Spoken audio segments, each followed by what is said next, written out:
आप देख रहे हैं मिड कैप मंत्रा। लगातार तेजी के बाद बाजार में आज मुनाफ वसूली का सेशन देखने को मिल रहा है, क्योंकि मार्केट अब डेज लो पर आ चुके हैं। 19,371 पर कर रहा है निफ्टी ट्रेड 0.1% की गिरावट के साथ, और अब दिन के लोअर लेवल्स देखने को मिल रहे हैं।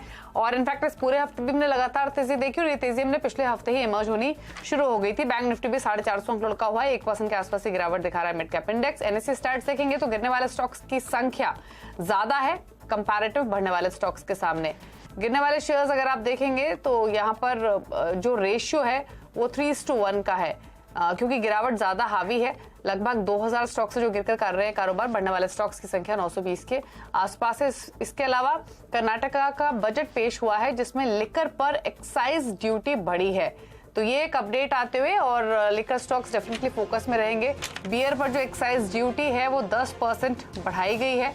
इसके अलावा आईएमएफएल पर जो एक्साइज ड्यूटी है वो 20% बढ़ी है कर्नाटक में। तो ये अलग अलग लिकर कैटेगरीज के ऊपर ये अपडेट आते हुए लिकर स्टॉक्स डेफिनेटली इससे इम्पैक्ट होते हुए, और इसीलिए हम इनफैक्ट आज तो मार्केट का मूड भी बिगड़ा हुआ है, तो सभी पर हम प्रेशर ऑलरेडी देख रहे हैं। लेकिन कर्नाटक का जो बजट पेश हुआ है उससे जुड़ी अपडेट्स आते हुए, और देखिए जैसी अपडेट आई है उसके बाद एक रिएक्शन भी आप देख सकते हैं। ब्यूटीज का ऑलरेडी लाल निशान में था, लेकिन उन स्तरों से तेजी से नीचे आते हुए अब दिन के लोअर लेवल्स पर 1508 के लेवल्स पर कारोबार कर रहा है। तो यानी इंडियन मेड फॉरेन लिकर पर जो एक्साइज ड्यूटी है वो 20% बढ़ी है यानी आईएमएफएल पर, और बियर पर एक्साइज ड्यूटी 10% बढ़ती हुई दिखाई दी है। ये कुछ इंटरेस्टिंग अपडेट्स आते हुए लिकर स्टॉक्स डेफिनेटली इस अपडेट के बाद प्रेशर में आते हुए दिखाई दिए हैं। सभी दिन के निचले स्तरों पर आ चुके हैं। यूबीएल थोड़ा ज्यादा रिएक्ट करते हुए 1509 के लेवल्स पर फिलहाल 2.25% की गिरावट के साथ कर रहा है ट्रेड। तो चलिए ये एक अपडेट, लिकर स्टॉक्स पर आगे राय भी लेंगे, लेकिन फटाफट से एक बार बाजार की बड़ी बातें और इंटरनेशनल क्यूज को समझ लेते हैं,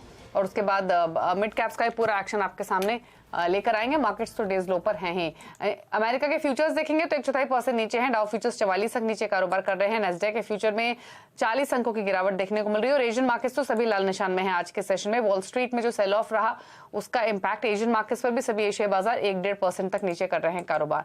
तो अब तक हुआ क्या है बाजार में, बाजार की बड़ी बात आपके लिए लेकर आते हैं। 8 दिन की तेजी के बाद बाजार में मुनाफ वसूली हावी हुई है। निफ्टी 19,350 के पास है, लेकिन बैंक निफ्टी पर प्रेशर ज्यादा है। 45,000 के नीचे तो स्लिप हुआ ही है, लेकिन लगभग 450 अंकों की गिरावट हम बैंक निफ्टी में देख रहे हैं। मिड कैप इंडेक्स 1% नीचे फिलहाल ट्रेड करते हुए दिखाई दे रहा है। तो ये दो बड़ी बातें हुई बाजार की। बाकी अगर आप सेक्टर स्टॉक्स की अगर बात करें तो सभी सेक्टर्स में बिकवाली है। कंज्यूमर ड्यूरेबल इंडेक्स आपको हरे निशान में दिखाई देगा।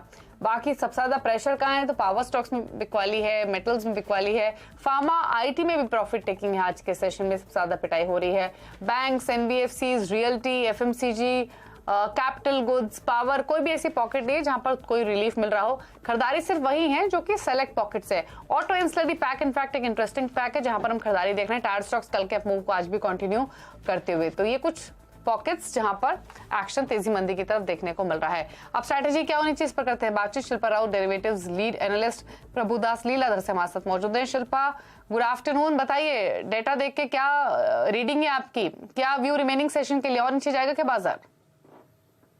Good afternoon Deepali. यहाँ पे अगर हम लोग देखेंगे ये एक्सपेक्टेड था, बिकॉज यहाँ पे निफ्टी आरएसआई काफ़ी ओवर हीटेड था, तो ये एक छोटा सा पॉज या हम लोग इसको माइनर प्रॉफिट बुकिंग भी बोल सकते हैं, बिकॉज वीकेंड भी है एंड तो यहाँ पे everybody will like to take the profits back home, तो वो सिनेरियो है। यहाँ पे ट्रेंड चेंज नहीं हुआ है।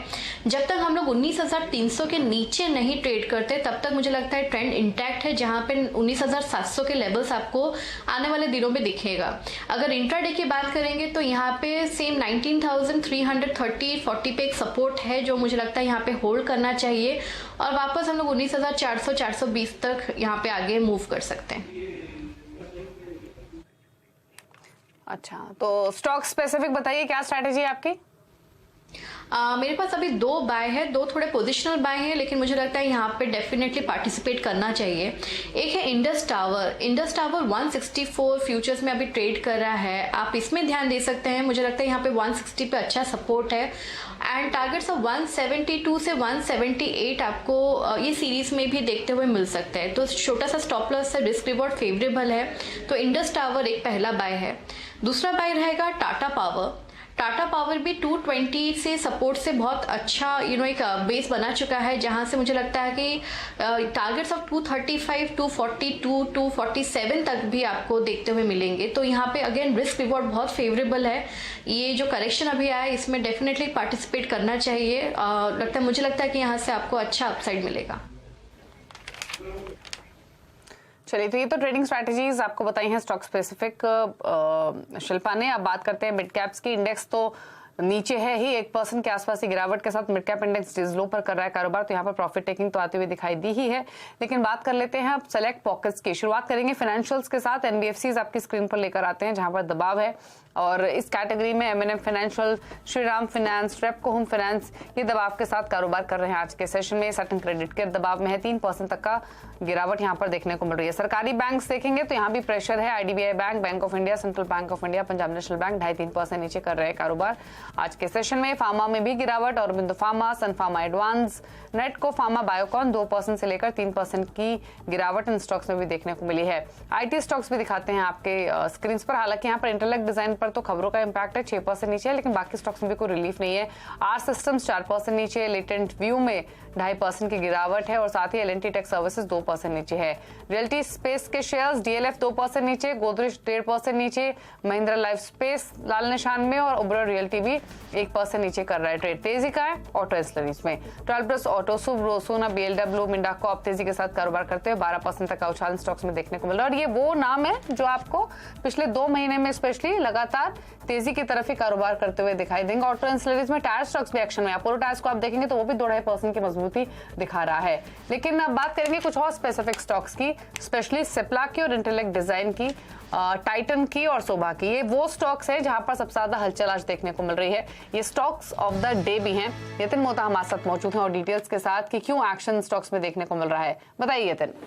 Good afternoon Deepali. और अगर हम बात करें मार्केट्स की तो क्लियरली जो स्टॉक्स आज फोकस में है, रडार पे हैं, उनमें सबसे पहले अगर हम देखें तो जो स्टॉक गिरा हुआ है वो है सिप्ला।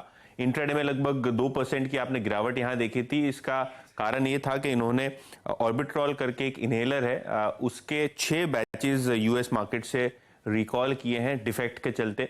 ऑब्वियसली ये पीतमपुर प्लांट में बनते हैं जहां पिछले दिनों यूएस एफडीए के फॉर्म 483 में आपत्तियां जताई गई थी, तो कहीं ना कहीं सेंटिमेंटली ये स्टॉक को नेगेटिव रख रहा है। इसके अलावा इंटेलेक्ट डिजाइन अरीना, इन्होंने स्टॉक एक्सचेंजेस को ये इन्फॉर्म किया कि जो सरकार ने ओएनडीसी प्लेटफॉर्म यानी जो ई मार्केट प्लेस सरकार ने बनाई है, वहां का कॉन्ट्रैक्ट सरकार ने टर्मिनेट कर दिया है, क्योंकि एक नया बिडर जो नया कॉम्पिटिटर है इनको ये हैंडओवर कर दिया जाएगा टेंडर, क्योंकि इस जगह पे लगाना था, बोली लगानी थी, जिसमें इंटेलेक्ट का कोड थोड़ा महंगा था। इंटेलेक्ट 2017 से ये जीएम पोर्टल डेवलप कर रहा है, और क्योंकि यहाँ एक सिग्निफिकेंट कंट्रीब्यूशन रेवेन्यू का था, तो कहीं ना कहीं इसके बाद स्टॉक में लगभग 6% की डिक्लाइन आपको दिखी है।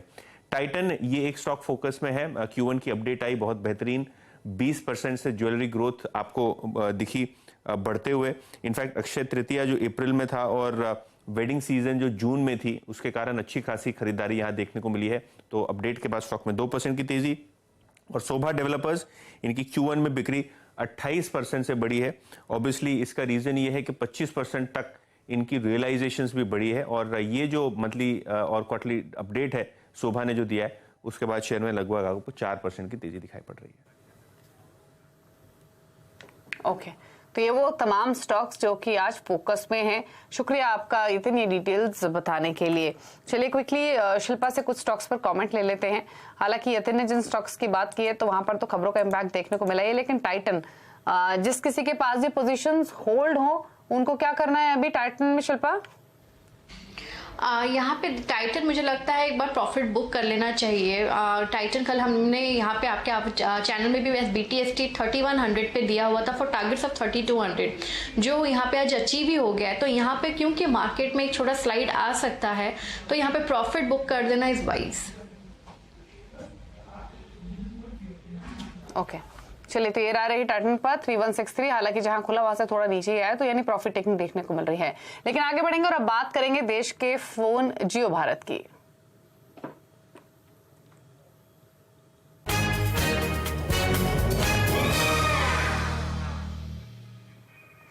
और रिलायंस जियो के जियो भारत फोन की बिक्री आज से शुरू होगी। कंपनी ने इस 4G हैंडसेट की कीमत 999 रुपए रखी है। क्या है इस फोन में खूबी, बताने के लिए हमारे साथ हैं असीम मनचंदा। बताइए। देखिए, सोमवार को रिलायंस जियो ने जियो भारत फोन की घोषणा की थी। ये दुनिया का सबसे सस्ता फोन है। कंपनी ने इसकी कीमत 999 रुपए मात्र रखी है। इसकी बिक्री आज से शुरू हो गई है। रिलायंस जियो के स्टोर्स पर ये फोन आज से उपलब्ध है, तो कोई भी व्यक्ति जाकर के वहां पर इसको खरीद सकता है। इसमें सिर्फ रिलायंस जियो का ही सिम कार्ड चलेगा और खासतौर पर कि ये बाकी जितने भी फीचर फोन है उसको कड़ी टक्कर देगा। अभी करीबन 25 करोड़ लोग जो कि 2G नेटवर्क इस्तेमाल करते हैं, फीचर फोन का इस्तेमाल करते हैं, तो उनके लिए एक बड़ा शिफ्ट यहाँ पर देखने को आपको मिल सकता है। तो जानकारी ये मान रहे हैं कि 4% तक मार्केट कैप्चर आने वाले दिनों में ये फोन कर सकता है। खासतौर पे कि अभी ये मार्केट जो है आईकैल, नोकिया, आईटेल जैसी कंपनियों ने इसको डोमिनेट करके रखा, लेकिन रिलायंस जियो का ये सबसे सस्ता फोन इनको टक्कर देने की कड़ी तैयारी कर रहा और आपको कुछ दिनों में इसका अपटेक होता हुआ काफी जल्दी दिखाई देगा। ओके, चलिए, तो क्या है खूबी और किस तरीके का रिस्पॉन्स एक्सपेक्टेड है, ये तमाम बातें आपको बताइए असीम ने। चलिए, शुक्रिया असीम में डिटेल्स बताने के लिए। रुक रहे हैं एक ब्रेक के लिए। ब्रेक के उस पर कुछ और खबरें, कुछ और स्टॉक्स पर करेंगे चर्चा, साथ ही खिलाड़ी नंबर 1 का अपडेट भी। जल्द वापस आते हैं।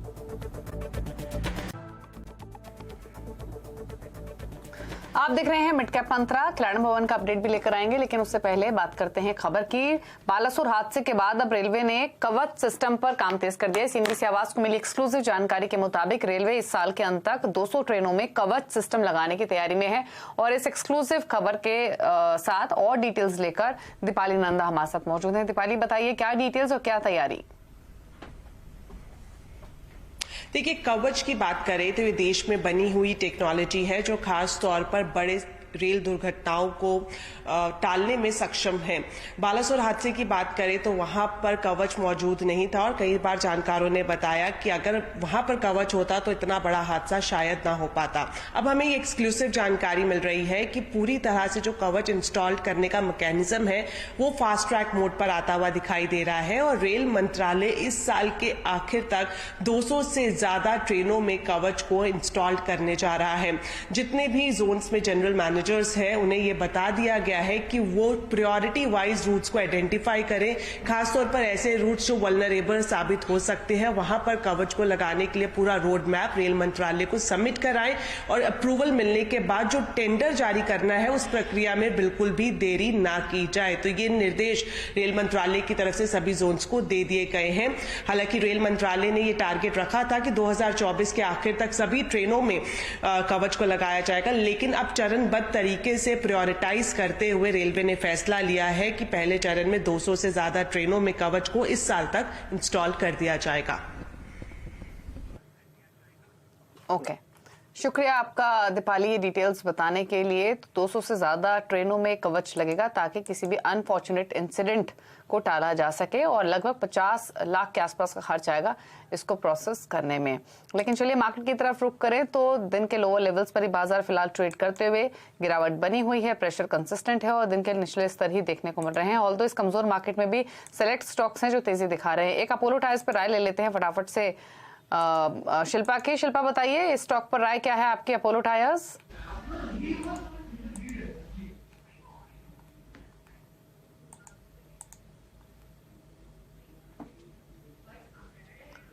चलिए, शिल्पा तक ऑडियो नहीं जा रहा है, उनसे रिकनेक्ट करने की कोशिश करेंगे। लेकिन आज के सेशन में हमने देखा है कि जो ऑटो एंसिलरीज है वहां पर खरीदारी है। यूनो मिंडा को आप देखेंगे तो वहां स्ट्रेंथ देखने को मिल रही है। सुब्रोस, टॉलब्रुस ऑटो ये एक अच्छी स्ट्रेंथ दिखा रहे हैं आज के सेशन में। अपोलो टायर्स का तो अभी जिक्र किया ही है। इसके अलावा वो स्टॉक्स लेकर आते हैं आपकी स्क्रीन पर जहां पर जो फुटवेयर बनाने वाली कंपनियां हैं बेसिकली। कैंपस के स्टॉक में 2.5% की अप मूव 319 पर ट्रेड कर रहा है। मेट्रो ब्रांड्स 1.5% कारोबार करते हुए ऊपर की तरफ आज के सेशन में। तो कुछ सेलेक्ट स्टॉक्स हैं जहां पर हर निशान में कारोबार हो रहा है। लेकिन चलिए बात करते हैं खिलाड़ी नंबर 1 के अपडेट की। इस बार मुकाबला हुआ इस पूरे हफ्ते आईडीबीआई कैपिटल के ब्रिजेशल, प्रूडेंट ब्रोकिंग सर्विसेज के प्रदीप होचंदानी और आईएफएल सिक्योरिटीज के अनुज गुप्ता अब तक के रिटर्न की स्थिति दिखा देते हैं। इनके पोर्टफोलियो की अपडेट अपडेट्स के साथ। और फिलहाल अपडेट लेकर आए तो भारतीय एयरटेल एक ट्रेड था प्रदीप होटचंदानी के पोर्टफोलियो में, बाय कॉल थी लेकिन इसका स्टॉप लॉस हिट हो चुका है 869 का। नारायणा हेल्थ दूसरा ट्रेड था प्रदीप के पोर्टफोलियो में, जिसे इन्होंने एग्जिट किया है 1006 के लेवल्स पर, 1001 पर फिलहाल ट्रेड कर रहा है। खरीदारी की कॉल थी 1090 के टारगेट के लिए। अनुज गुप्ता का पोर्टफोलियो लेकर आते हैं, एक ट्रेड है जहां से इन्होंने प्रॉफिट्स बुक किए हैं रेनबो मेडी, 1070 के इनके टारगेट से 1015 पर फिलहाल कारोबार कर रहा है। यहाँ पर 1046 से पोजीशन से निकले हैं। चलिए फटाफट से दिखाते हैं आपको अब तक के रिटर्न की स्थिति। अब 3:30 बजे इन तीनों में से कोई एक बनेगा इस हफ्ते का विनर।